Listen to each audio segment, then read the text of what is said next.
Nobel కాలనీలో కేంద్ర ప్రభుత్వం సవరించిన జీఎస్టీ పన్నుల శాతం తగ్గడం వల్ల ప్రజలకు ఎంతో లబ్ధి చేకూరిందని రాష్ట్ర మంత్రి కొల్లు రవీంద్ర వ్యాపారస్తులకు ప్రజలకు వివరిస్తూ గోడ పత్రికలను ఆవిష్కరించారు. జీఎస్టీ పన్నుల శాతాన్ని కేంద్ర ప్రభుత్వం తగ్గించిందని, దానివల్ల ప్రజలకు చేకూరే లబ్ధి ఏ విధంగా ఉంది అనే అంశాలను వివరించారు.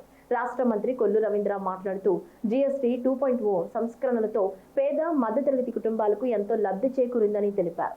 ఈరోజు ఎన్డీఏ ప్రభుత్వం నరేంద్ర మోడీ గారి నాయకత్వంలో భారతదేశాన్ని రెండవ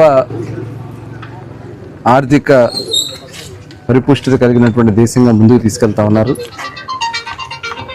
ఇవాళ మనం అన్ని రంగాల్లో కూడా ముందుకెళ్తున్నాం. దానిలో భాగంగానే జిఎస్టీ కూడా మరి ప్రధానమంత్రి నరేంద్ర మోడీ గారు వచ్చిన తర్వాత జిఎస్టీ విధానాన్ని తీసుకురావడం జరిగింది. గతంలో మనందరికీ తెలిసి 5-6 రకాలైనటువంటి ట్యాక్సెస్ ఉన్నాయి. లోకల్ ట్యాక్స్ అని, కమర్షియల్ ట్యాక్స్ అని, సేల్ ట్యాక్స్ అని, ఇలా రకరకాల ట్యాక్సెస్ పెట్టి అంత కన్ఫ్యూజన్గా ఉన్నటువంటి పరిస్థితి గతంలో ఉండేది. కానీ ఇప్పుడు 2 విధానాలు పెట్టారు, సిఎస్టీ, జిఎస్టీ.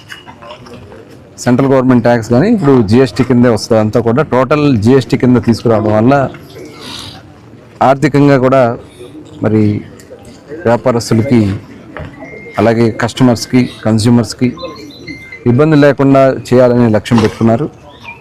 మరి ఈ ఆర్థిక సంవత్సరంలో మొన్న ప్రధానమంత్రి నరేంద్ర మోడీ గారు సూపర్ జిఎస్టీ, సూపర్ సేవింగ్స్ ఇవాళ తీసుకున్నటువంటి నిర్ణయం వల్ల మరి సామాన్యమైనటువంటి మనం వండుకునే రేషన్ ఇవాళ 0% నుంచి 5% తగ్గిపోయింది.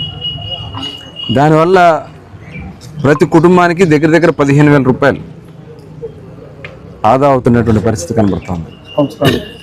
అలాగే ఫ్రిడ్జుల మీద, టీవీల మీద, కార్ల మీద, సామాన్య పేద ప్రజలు వాడుకునే కార్ల మీద కూడా ఈ జిఎస్టీ దగ్గర 10 నుంచి 20% కూడా తగ్గినటువంటి పరిస్థితి ఉందంటే ఇవాళ ఈ ప్రభుత్వం, ఈ ఎన్డీఏ కూటమి ప్రభుత్వం ఎంత సమర్థవంతంగా పనిచేస్తుందనే దానికి ఇదే ఒక నిదర్శనం.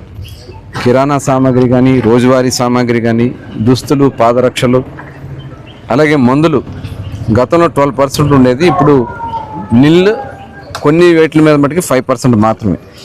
అంటే దగ్గర 7 నుంచి 12% మనకి కలిసి వచ్చింది.